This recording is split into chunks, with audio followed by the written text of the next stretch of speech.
Matteus hoofstuk 13.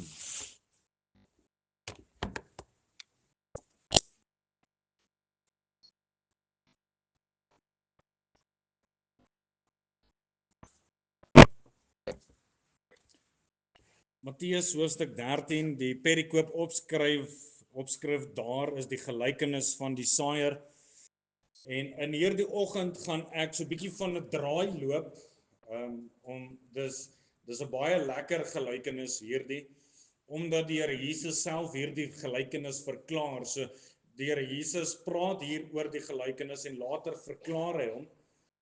Maar dan na aanleiding van ons tema gaan ek so 'n bietjie van 'n draai loop totdat ons dan by ons punte kom om ook so dit wat die Here Jesus hier vir ons kom sê het, dat ons dit ook in hierdie oggend dan ons eie kan maak. Matteus hoofstuk 13, daarvan vers 1. En op daardie dag het Jesus uit die huis uitgegaan en by die see gaan sit, en groot menigtes het by hom vergader sodat hy in 'n skuit gaan sit het, en die hele skare het op die strand gestaan. En hy het baie dinge deur gelykenisse tot hulle gespreek en gesê, 'n saaier het uitgegaan om te saai. En terwyl hy saai, val 'n deel langs die pad, en die voëls het gekom en dit opgeëet. En 'n ander deel het op rotsagtige plekke geval, waar daar nie baie grond was nie, en dadelik het dit opgekom omdat daar geen diepte van grond was nie. Maar toe die son opgaan, is dit verskroei. En omdat dit geen wortel gehad het nie, het dit verdroog. En 'n ander deel het in die dorings geval, en die dorings het opgekom en dit verstik. En 'n ander deel het in die goeie grond geval en vrug opgelewer, die een 100, die ander 60 en die ander 30voudig. Wie ore het om te hoor, laat hom hoor. En die disippels het gekom en vir hom gesê, waarom spreek u tot hulle deur gelykenisse? Toe antwoord hy en sê vir hulle, omdat dit aan julle gegee is om die verborgenhede van die koninkryk van die hemele te ken. Maar aan hulle is dit nie gegee nie. Want hy wat het, aan hom sal gegee word, en hy sal oorvloed hê. Maar hy wat nie het nie, van hom sal weggeneem word ook wat hy het. Daarom spreek ek tot hulle deur gelykenisse, omdat hulle terwyl hulle sien, nie sien nie, en terwyl hulle hoor, nie hoor of verstaan nie. En aan hulle word die profesie van Jesaja vervul wat sê, met die gehoor sal julle hoor en glad nie verstaan nie, en julle sal kyk en glad nie sien nie. Want die hart van hierdie volk het stomp geword, en met die ore het hulle beswaarlik gehoor, en hulle oë het hulle toegesluit, sodat hulle nie miskien met die oë sou sien en met die ore hoor en met die hart verstaan en hulle bekeer en ek hulle genees nie. Maar julle oë is gelukkig, omdat hulle sien, en julle ore, omdat hulle hoor. Want voorwaar ek sê vir julle, baie profete en regverdiges het begeer om te sien wat julle sien en het nie gesien nie, om te hoor wat julle hoor en het dit nie gehoor nie. Luister na die gelykenis van die saaier. As iemand die woord van die koninkryk hoor en nie verstaan nie, kom die bose en roof wat in sy hart gesaai is. Dit is hy by wie langs die pad gesaai is. En by wie op rotsagtige plekke gesaai is, dit is hy wat die woord hoor en dit dadelik met blydskap aanneem, maar hy het geen wortel in homself nie. Hy is net vir 'n tyd. En as daar verdrukking en vervolging kom ter wille van die woord, struikel hy dadelik. En by wie in die dorings gesaai is, dit is hy wat die woord hoor, maar die sorg van hierdie wêreld en die verleiding van die rykdom verstik die woord en hy word onvrugbaar. En by wie op die goeie grond gesaai is, dis hy wat die woord hoor en verstaan, wat ook vrug dra en oplewer, die een 100, die ander 60 en die ander 30voudig. Net tot sover. Hierdie kosbare, onfeilbare woord van die Here vir die manne vir wie dit moontlik is. Ek nooi julle staan saam met my, en soek ons die Here ook in gebed.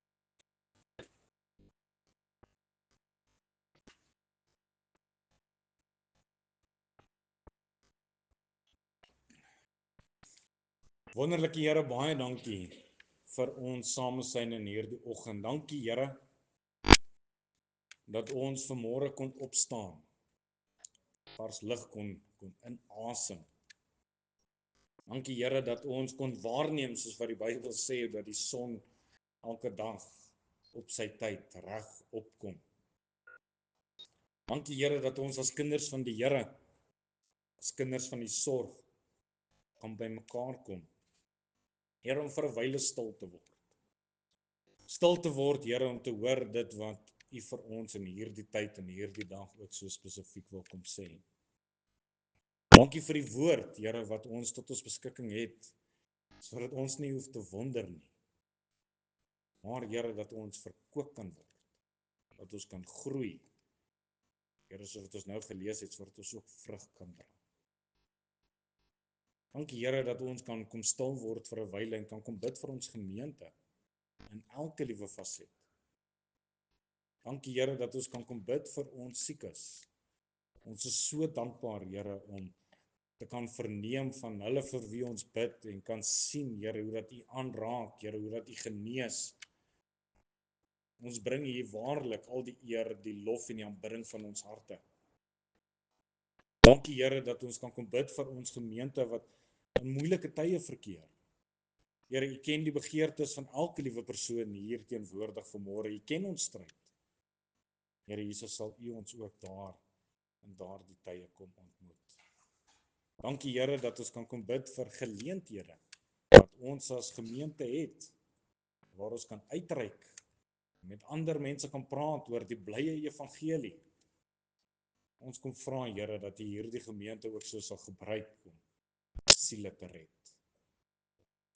En nou Here wil ons baie spesifiek kom bid vir dit wat ons vanmôre gaan hanteer. Here Jesus, mag ons hierdie woorde wat U gespreek het, Here, mag ons dit ook ter harte neem.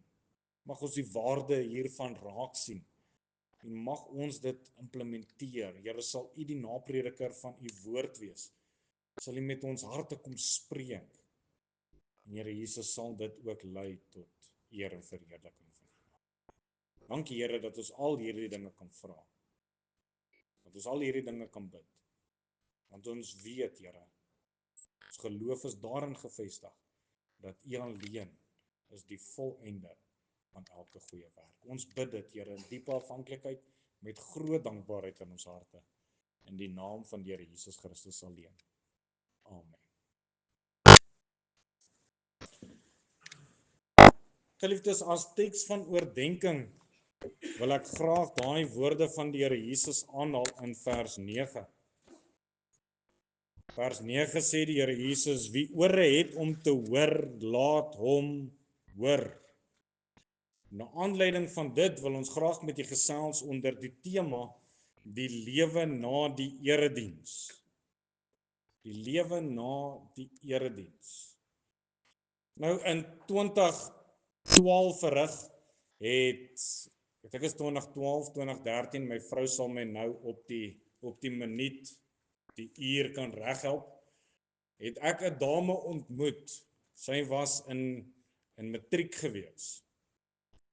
Baie mooi dame. Jy weet, sommer hier van die staanspoort af het my hart uitgegaan. My hart het sommer so vinniger begin klop vir hierdie meisiekind met blonderige bruin hare. En so deur haar skoolloopbaan het sy deurgegaan en ek en sy het begin praat en ons het so amper begin kuis. En toe aan die einde van haar matriekjaar, toe na dit toe ek kweekskool toe en sy begin toe au pair. Maar toe my vroutjie nou begin au pair en sy 'n salaris begin verdien. Julle, was dit chaos geweest. Chaos in die sin dat amper elke liewe maand het sy 'n afspraak gehad by daardie haarkundiges wat nou jou hare vir jou verander en kleur. Julle ken daai stories, né? En so het sy op 'n spree gegaan. Hierdie week, of hierdie maand, ek wil nou nie oordryf nie, hierdie maand was haar hare swart gewees dan was haar hare blond gewees, dan was dit bruin gewees. So elke keer as ek teruggekom het van die kweekskool af, dan het ek letterlik 'n ander meisie gehad. En dit was pret gewees. Dit was vir my baie cool. Ek het dit baie geniet. Tot op een stadium. Op een stadium toe kleur sy haar hare rooi. Reg? En nou moet jy mooi verstaan dat hierdie rooi het nou 'n baie groot effek op haar gehad. Want nou van die een rooi het sy haar hare gekleur na 'n ander rooi toe.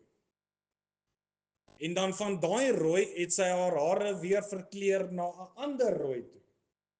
En nou kom Marco daar en ek nou jy leer al as man om op te let na jou vrou se hare, né? Want jy weet dis een plek waar jy nou vieslik in die moeilikheid gaan wees. En ek let op dat haar hare is rooi en nou komplimenteer ek nou aan nie en dan vra sy vir my, kom jy dit nie agter nie. Maar sy het haar hare gekleur van rooi na rooi. Die manne sal verstaan, reg? En dan 2 maande daarna dan het sy weer haar hare gekleur van rooi na rooi. En dan kom ek by die huis en dan kyk sy met daai oogies en sy vra vir my, kom jy dit nie agter nie. En met 'n eerlike hart sê ek mos nou nee. Ek doen nie. En dan is sy nou kwaad vir my. Maar as jy nou gaan oplet, dan sou jy mooi gaan let het op die verskil. Jy weet, dis nou nie meer so rooi nie, dis nou so rooi. So elke keer as my vrou na die haarkapper toe gegaan het sy daar uitgestap en sy was anders daar, voorkoms was anderste. Jy weet, soms het ek selfs gedink dat daar het 'n attitude adjustment ook gekom met die hare. Jy weet, met die swart hare was sy so, met die rooi hare was sy bietjie meer aggressief, en met blonde hare, dis kom sy nou blond is sy meer rustiger. Dit is vir die Here Jesus vir ons wil kom uitbeeld in hierdie gedeelte. Dis presies dit. Maar voor ons daar kom, is daar 'n paar dingetjies wat ek wil hê jy moet oplet.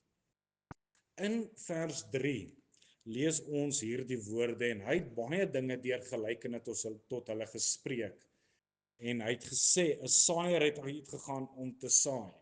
So wat ons hier raak sien is dat die Here Jesus is besig om met die skare te praat deur 'n gelykenis.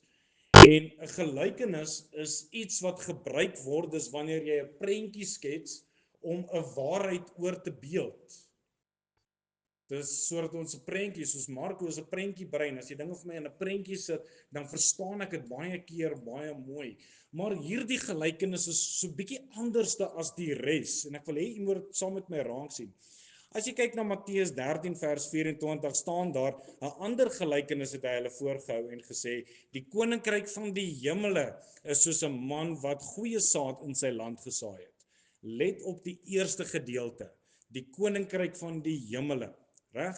Matteus 13:31 lees ons 'n ander gelykenis het hy hulle voorgehou en gesê die koninkryk van die hemele is soos 'n mosterdsaad wat 'n man neem en in sy land saai. Sien u daai gedagte daarvan die koninkryk van die hemele?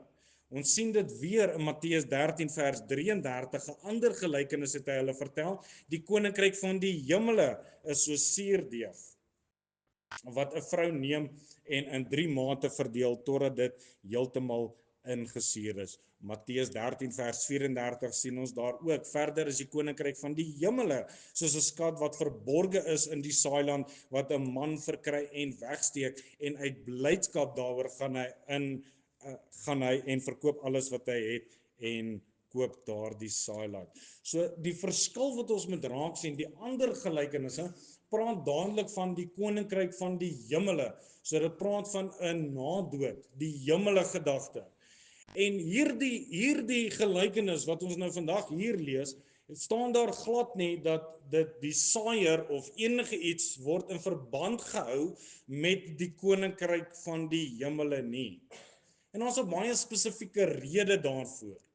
Die rede hoekom ons dit nie lees nie, is dat hierdie gelykenis is iets wat nie in die hemele toegepas word nie, maar iets wat op die aarde deur die mens beoefen en uitgeoefen moet word. Hierdie gelykenis is van toepassing op ons wat lewe, op ons wat vandag nog hier is, net soos die Here Jesus dit dan aan sy disippels dan nou oorgedra het.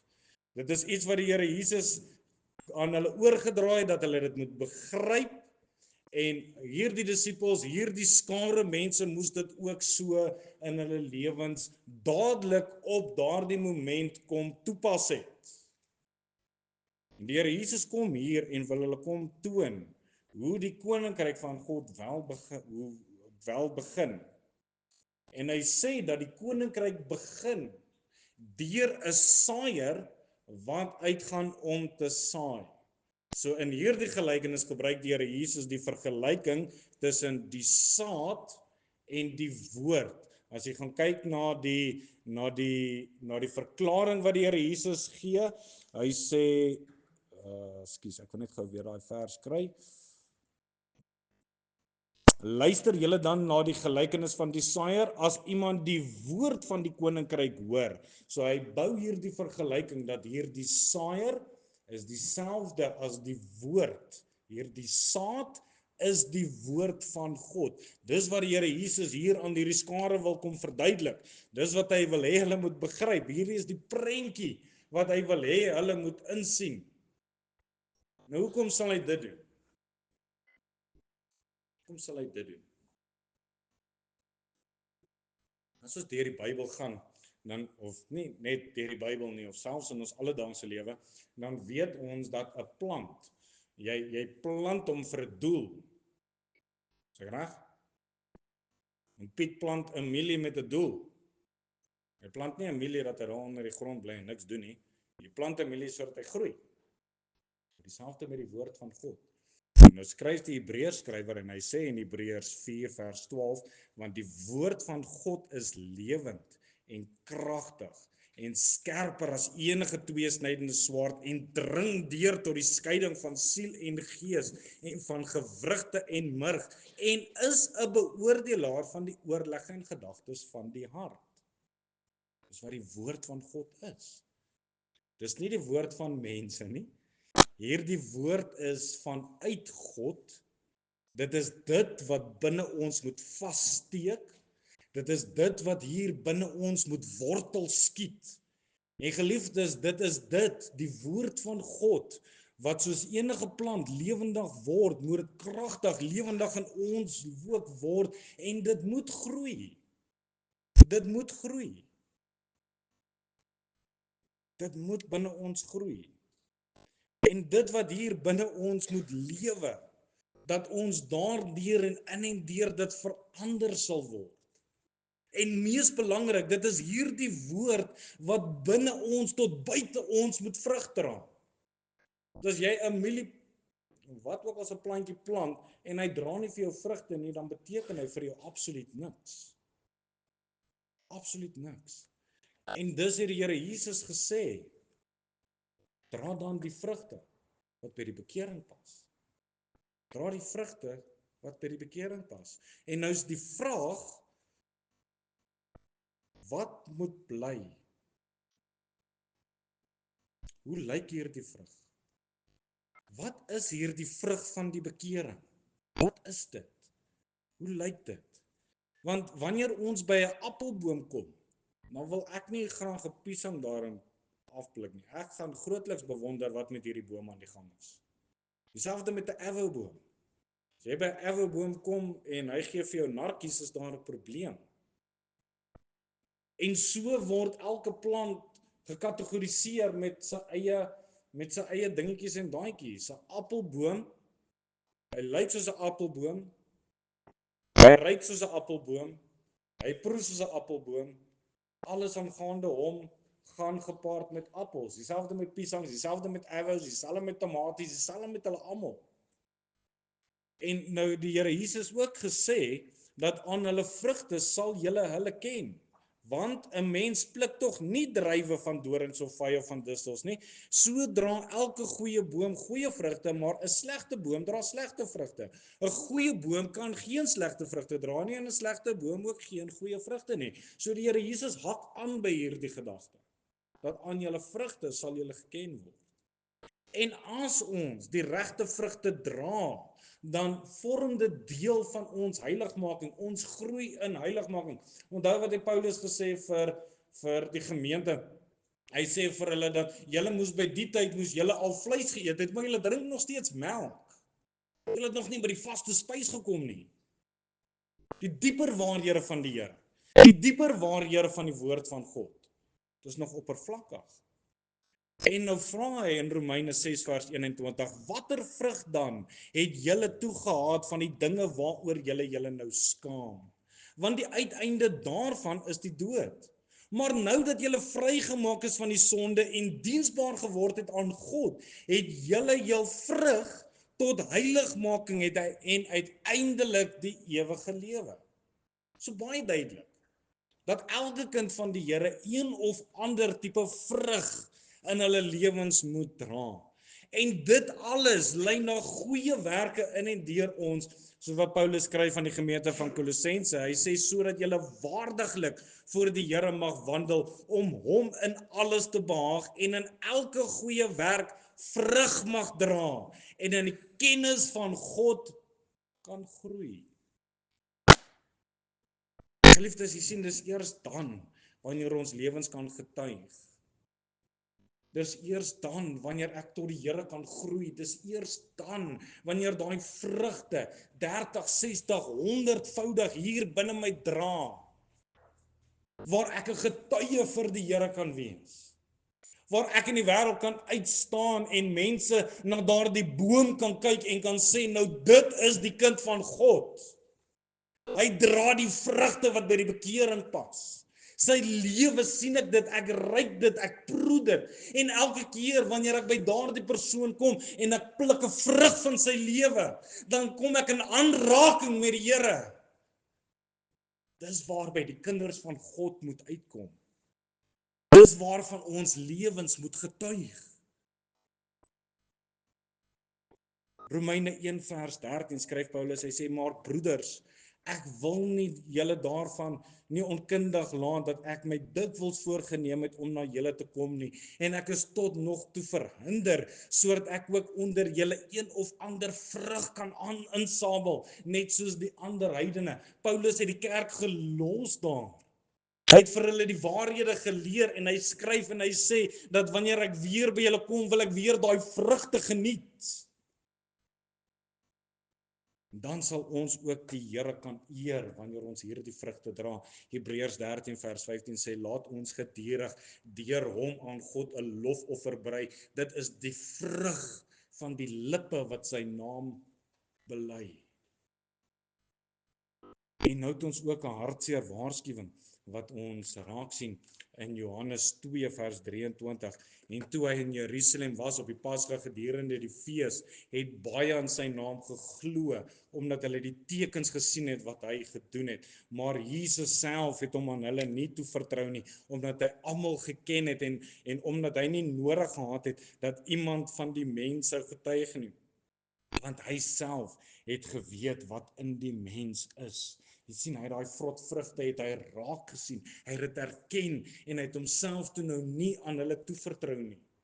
Want geliefdes, nie almal wat sê ek glo is gered nie. Dis 'n harde waarheid. Die duiwels glo ook, maar kyk, hulle sidder, skryf Petrus. Of was dit Jakobus? Een van die twee. Waaroor gaan dit? Waaroor gaan dit, geliefdes? Dit gaan oor die vrug wat ek dra. Niks meer en niks minder nie. Die vrug van die appelboom is die bewys hy's 'n appelboom. Is dit nie so nie? Die vrug van 'n piesangboom is die bewys hy's 'n piesangboom. Die vrug wat ek en jy uitdra is die bewys van dit wat ek gehoorsaam. Is die bewys van dit wat ek kan bid.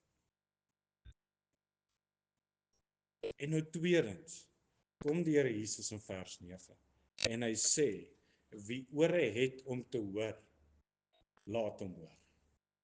Laat hom hoor. Die disippels kom vra die Here Jesus, hoekom hy in gelykenisse spreek. En kyk na sy antwoord, vers 13.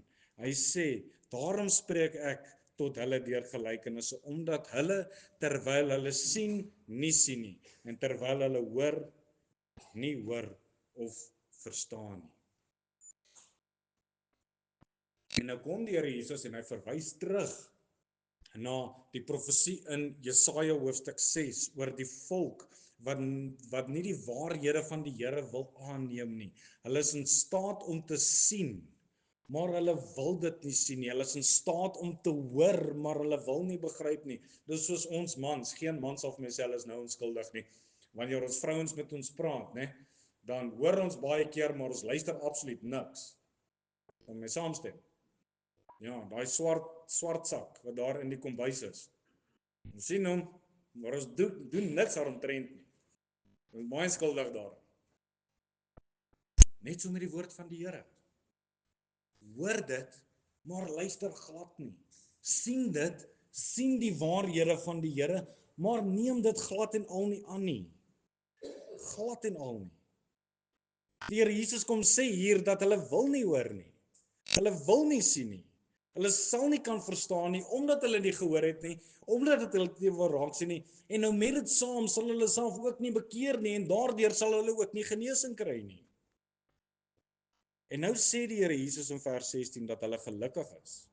Hulle wat wel hoor, is gelukkig. Hulle wat wel sien, is gelukkig. En nou kom die Here Jesus en hy verduidelik hierdie gedagte. Hy sê in vers 18, luister julle dan na die gelykenis van die saaiër. En geliefdes, wat ons hierin moet raak sien, is dat die Here Jesus baie klem kom lê op die aspek van hoor. Hoor, maar nie so dat ek my vrou hoor nie, dat ek waarlik sal luister, dat ek sal ingryp. Want Paulus skryf in Romeine 10 vers 17, die geloof is dus uit die gehoor, en die gehoor is deur die woord van God. As ons sê ons het geloof, dan kan ons die vrug daarin sien deur ons erkentenis, deur die woord van die Here. Dit wat ek uit sy woord vir myself aanneem. Dit wat ek daaruit begryp, wanneer God met my praat, het sy in 'n erediens, het sy in my stilte tyd, dit wat ek daarin ervaar. Dis waar ek my geloof gaan kry. Geliefdes, ek kan nie geloof hê as ek nie in die woord is nie. Want waarop gaan ek my geloof bou? Die enigste rede hoekom ek predikant is omdat God my geroep het. As hy my nie geroep het nie, het ek nie, en ek nie sy stem gehoor het, en hy nie bevestig vanuit sy woord nie, dan het ek nie nou geloof gehad dat ek hier moes staan nie, en dan het ek lankal bedank. Lankal. Die vraag is dus, wanneer ons in 'n erediens inkom, wanneer ons in ons stilte tyd besig raak met die woord van die Here. Geliefdes, die vraag is, wanneer ek 'n preek hoor op die TV, wanneer ek iets kyk op YouTube of op TikTok of hoe ook al sê, wat die woord van die Here behels, is ek hier om waarlik te hoor, of is ek daar met 'n ingesteldheid om te luister? Nie wat Marco wil sê nie, Marco maak glad en al nie saak. Wat wil God vir my sê? Waarmee is God met my besig? En geliefdes, wanneer ons by daardie deure uitstap, wanneer ek by my binnekamer uitstap, wanneer ons in die gemak van ons eie lewens uitstap, wat is die vrug wat ek dan daar buite kom dra? Want nou kom die Here Jesus en hy kom beeld 4 mense uit. 4 verskillende mense. 4 mense wat hoor, maar nie luister nie. Wat kyk, maar nie sien nie. 4 gedagtes wat ons vlugtig moet hanteer. Die eerste voorbeeld is die van 'n onveranderde lewe na die erediens. Matteus 13 vers 4 sê, en terwyl hy saai, val 'n deel langs die pad, en die voëls het gekom en dit opgeëet. Ons kry daai prentjie in ons gedagte. Ek sal nooit vergeet nie, ek het op 'n stadium, was daar in Carletonville gemeente, is daar 'n grasperk onder die bome, so wat jy daar inkom. En ek wou graag gras daar gehad het, maar daar het nie gras daar gegroei nie. En toe sê 'n oom vir my dat jy kan Builders toe gaan en dan kry jy daai gras wat jy plant. Sulke saantjies. En ek gaan koop die goed toe nou. Met baie hoop en opgewonde maak ek oop en ek plant die saadjies en ek maak dit toe. En na so 'n rukkie kom ek agter maar hierdie goed werk nie. Daar groei niks. En ek besluit toe nee, kom ons entertain dit en ek gaan koop nog 'n pak en ek gaan gooi nog een en toe kom ek agter hoekom dit nie groei nie want die voeltjies sit daar en hulle pik al my saadjies op. Liefdes, dis die gedagte wat die Here Jesus hier kom bied. Dat nog voordat daai saad kan ontkiem, dan is dit al klaar opgepik en weggevat. Dis onmoontlik, dit kan nie ontkiem nie, dit kan nie wortel skiet nie, dit kan nie vrug dra nie. En nou sê die Here Jesus in vers 19 in sy verduideliking daarvan, as iemand die woord van die koninkryk hoor en nie verstaan nie, kom die bose en roof wat in sy hart gesaai is, en dit is hy by wie die langs die pad gesaai is. En geliefdes, baie keer sit ons die kerkbanke vol en alles lyk mooi. Ons luister die een preek na die ander preek, ons het gedagtes waarmee ons besig is, maar ons is daar om te hoor sonder om waarlik te luister. Die Here praat met ons in ons stilte tyd en dit praat met my. Ek hoor die kosteberekening wat ek moet doen. Ek hoor dat daar dinge is in my lewe waarvan ek afstand moet doen. Ek hoor dit, maar ek luister. Hoor dit, maar ek luister. Sodra ons by die deure uitbeweeg, is daar net geen verandering nie. Ek het net so uitgeloop soos wat ek daar ingeloop het. Die bose het dadelik vat plek in my lewe, onmiddellik. Dit wat in die erediens, dit wat in my stilte tyd, dit wat ek gehoor het vanuit die woord van die Here is dadelik opgepik en dis weggesteek. Weg. Beteken niks. Absoluut niks. Jy sien daardie saad gaan val op die klipharde grond. Klipharde grond wat dit so maklik maak vir die voeltjies om dit te kom oppik. So maklik. So maklik. Geliefdes, vir so 'n persoon beteken die erediens niks nie. Daar skiet nooit wortels op nie. Daar kom nooit enige vrug op. Die tweede persoon is die van 'n onsekere verandering. Matteus 13 vers 5 en 'n ander deel het op die rotsagtige plekke geval, waar daar nie baie grond was nie en dadelik het dit opgekom. En omdat daar geen diepte of van grond was nie, maar toe die son opgaan, is dit verskroei en omdat dit geen wortel gehad het nie, het dit verdroog. So hierdie vergelyking toon hoe dat daardie saadjies gesaai is, dit val op 'n plek waar daar rotsagtigheid en klippe is. En nou in en deur dit sien ons dat daar het wel ietsie gebeur met daai saadjie daarso, daar het iets gebeur en omdat daar net so bietjie grond was, het dit baie maklik verskroei deur die son. En daar het niks daarvan opgekom het nie. En nou kom die Here Jesus en gelukkig vir ons verduidelik hy dit so, hy sê en by wie die rotsagtige plekke gesaai is, dis hy wat die woord hoor en dit dadelik met blydskap aanneem, maar hy het geen wortel in homself nie. Hy's net vir 'n tyd. En as daar verdrukking en vervolging kom ter wille van die woord, dan struikel hy dadelik. Want geliefdes, in enige erediens of in enige plek waar ons die Bybel lees of wanneer ons 'n YouTube video kyk of 'n preek luister of hoe ook al sê, dan behoort elke preek of gedagte wat ons sien, ons op een of ander stadium uit te bring by die standaard van God.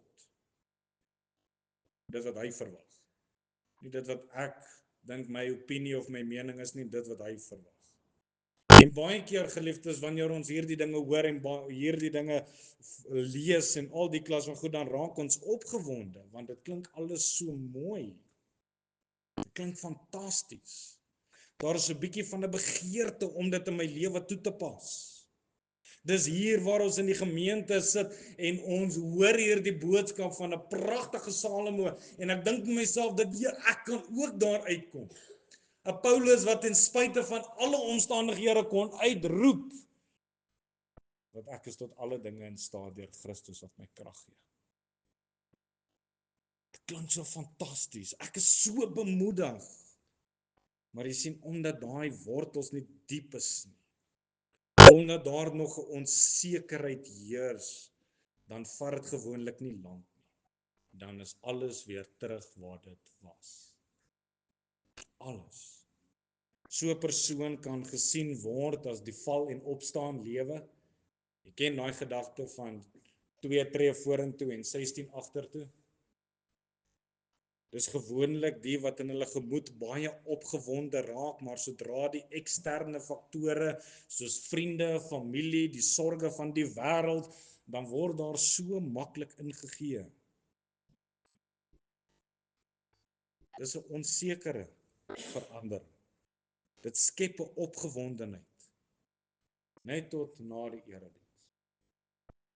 Op Sondag, ons bly oor die woord van die Here wat ons gehoor het, maar op 'n Maandag het ons klaar vergeet van dit. Klaar. En ook met dit saam kom daar nooit verby hierdie opgewondenheid nie. En hierdie onsekerheid dra ook nie vrug nie. Glad en al nie. Die son verdor. En dis alles verby. Met dit saam praat die Here Jesus ook van 'n tydelike verandering na die erediens. Hy sê in 'n ander deel het in die dorings geval en die dorings het opgekom en dit verstik. Jy sien, hierdie saad het geval, hy het wortel geskiet, hy het baie mooi begin groei, alles het goed gelyk, maar dit kon nie die volle toets deurstaan nie. Die dorings het saam met hierdie plant gegroei, maar die dorings het toe uiteindelik die oorhand gekry en hierdie plant toe nou heeltemal verstik. Vir 'n tyd lank het alles baie mooi goed gelyk. Dit het gelyk asof hierdie plant gaan vrug dra, asof hy sy potensiaal gaan bereik.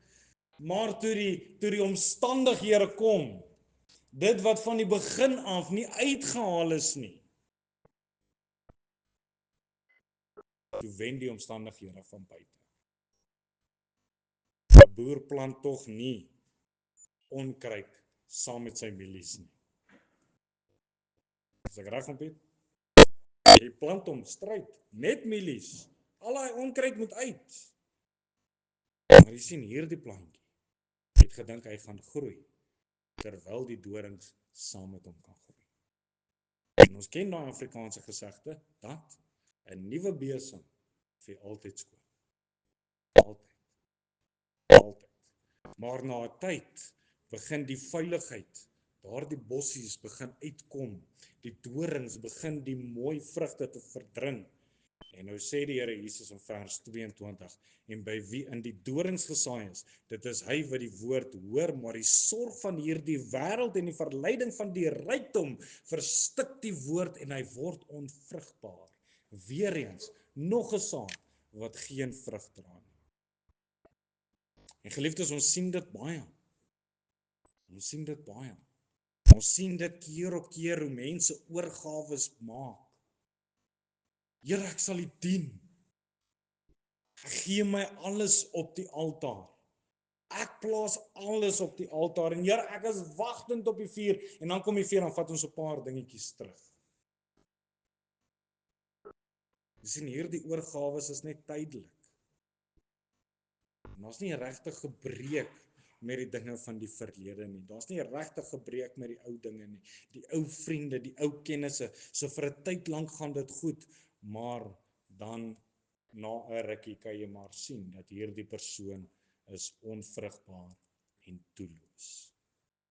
So lewe word kenmerk ook as die val en opstaan. Vir 'n tyd lank gaan dit goed, vir 'n tyd lank gaan dit sleg, vir 'n tyd lank dien ek die Here in opregtheid. En vir 'n tyd lank kom ek nie eens kerk toe. Dan kom die Here Jesus laaste. En hy praat in die 4de gedagte praat hy van 'n algehele verandering na die erediens. In vers 8 lees ons en 'n ander deel het in die goeie grond geval en vrug opgelewer, die een 100, die ander 60 en die ander 30voudig. Geliefdes, hier sien ons 'n saad wat geval het, wortels laat uitskiet het, dit het gegroei En uiteindelik het hierdie saadjie 'n wonderlike vrug opgelewer. 'n Plant wat al die struikelblokke oorwin het, 'n plant wie se wortels diep geanker en gegrondves is en wat uiteindelik vrug dra. Uiteindelik. Matteus 13 vers 23 sê die Here Jesus, en by wie op die goeie grond gesaai is, dit is hy wat die woord hoor en verstaan, wat dan ook vrug dra en oplewer, die een 100, die ander 60 en die ander 30voudig. Jy sien, hierdie is die een wat by die deure van 'n erediens inloop en hy het klare verwagting hier in sy hart. Hy het klare verwagting in sy hart wanneer hy in sy binnekamer ingaan, dat God gaan my daar ontmoet. Hy het klare verwagting hier in sy hart, dat wanneer God met my praat, gaan ek luister. Hy het klare begeerte hier in sy hart, dat as die Here vir my iets kom wys wat nie reg is in my lewe nie, dat ek daar en dan met dit sal handel. Hy het dit klaar in sy hart. Hy's klaar diep gegrawe. So 'n persoon word nie getuister deur valse leringe, snaakse idees van hierdie wêreld nie. Ek wil nou nie mense op hol jaag nou hieroor en daaroor nie, maar hierdie ding wat hierdie week op Facebook van Dani Botha oor die koms van die Here is die 23ste September. Regtig?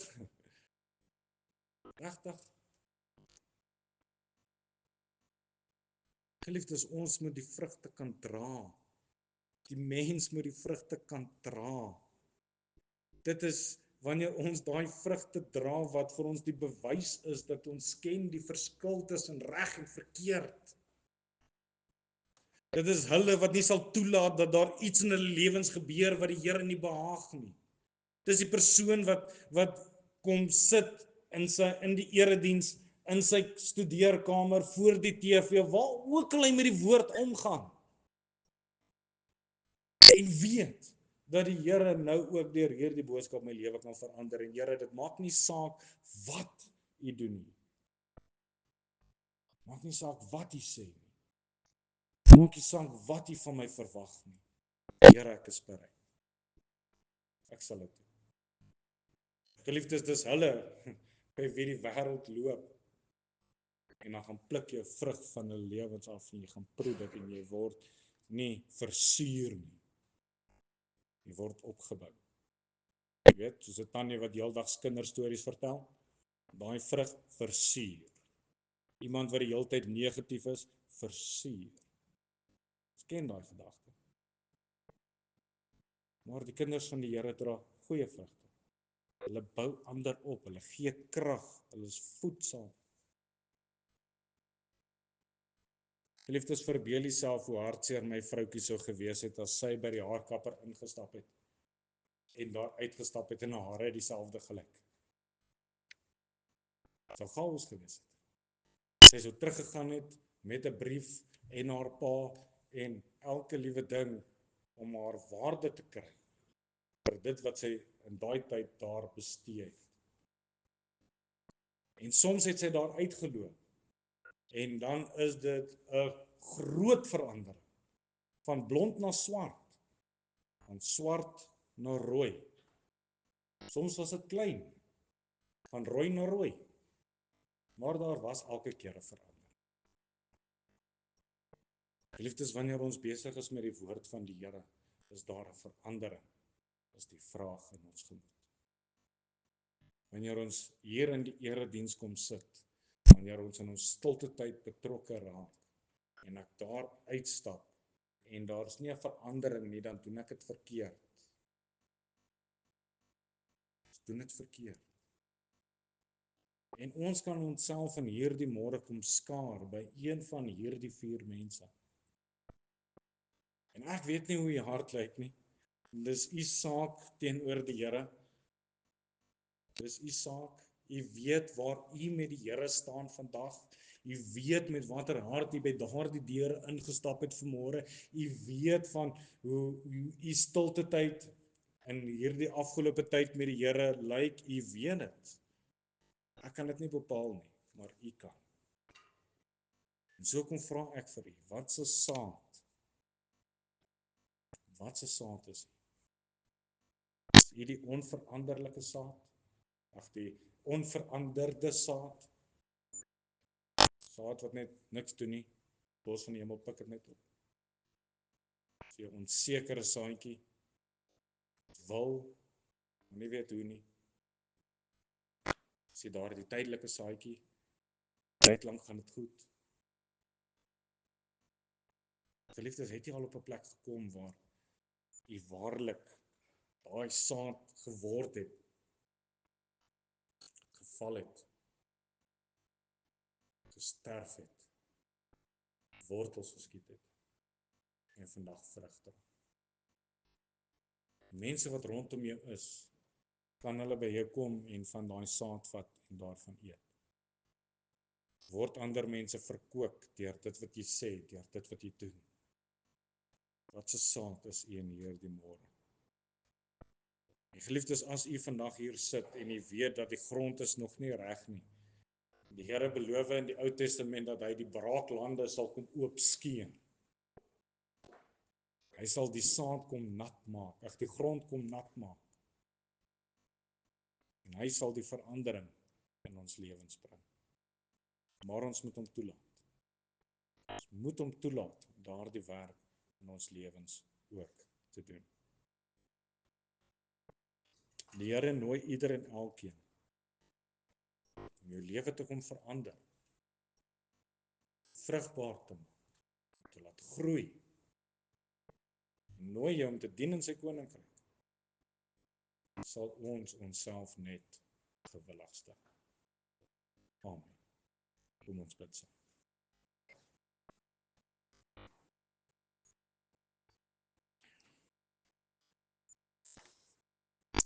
Dierbare Here, baie dankie dat ons kan weet dat U is besig met ons. Here, baie dankie dat ons kan weet dat alles is nog nie vergeet nie, alles is nog nie agterweë gelaat nie. Here Jesus, baie dankie vir U woord. Dankie Here dat ons dit kan ontvang. En dankie Here dat ons daarin en daardeur kan groei. En nou weet ons Here dat baie keer is daar eksterne faktore.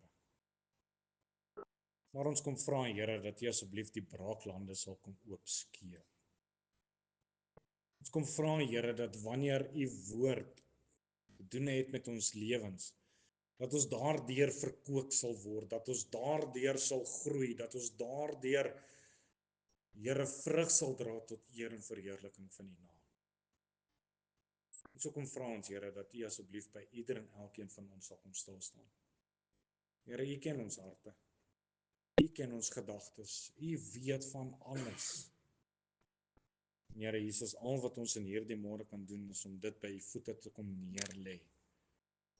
En te kom vra Here, daardie goeie werk wat U reeds in ons lewens begin het. Here Jesus, sal U dit ook volëindig tot op die dag van ons verlossing. Here, ons bid dit in diepe afhanklikheid. Ons erken die woorde van Johannes 15 vers 5. Sonder U kan ons niks doen nie. Maar dankie Here, dat ons kan weet dat ons is ook tot alles in staat deur aan U oor te gee. Here, ons gee oor en ons kom vra Here, bereik U wil ook so in ons lewens. Ons bid dit alleenlik in Jesus se naam met groot dankbaarheid in ons harte. Amen.